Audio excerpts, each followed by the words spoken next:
લોકસભા ચૂંટણી 2024ના પરિણામોની જાહેરાત થઈ ગઈ છે ત્યારે ગણતરીના રાઉન્ડ બાકી હોવાથી જીત નિશ્ચિત થઈ જતા ભારતીય જનતા પાર્ટીના ઉમેદવાર જશુભાઈ રાઠવા કાર્યકર્તાઓ સાથે સરકારી પોલિટેકનિક ખાતે આવી પહોંચ્યા હતા। ભારત માતાની જય અને જય શ્રી રામના નારાથી વાતાવરણ ગુંજી ઉઠ્યું હતું। જશુ રાઠવા ભાજપના 3,75,232 મતથી આગળ હોવાથી તેમની જીત નિશ્ચિત છે। ત્યારે છોટાઉદેપુરનું પરિણામ આવી જતા લોકોમાં ઉત્સાહનો માહોલ જોવા મળ્યો હતો અને જશુભાઈ રાઠવાએ ભાજપના કાર્યકર્તાઓ સાથે પોતાની ખુશી મનાવી હતી।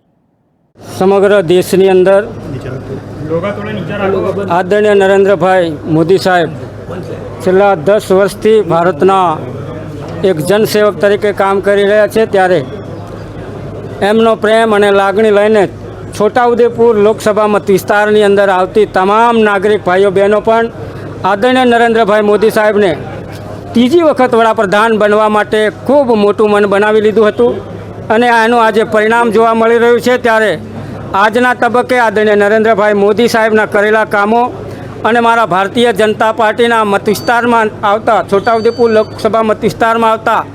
સાથે આદરણીય ધારાસભ્યશ્રીઓ, આદરણીય જિલ્લા પંચાયતના સભ્યશ્રીઓ, આદરણીય તાલુકા પંચાયતના સભ્યશ્રીઓ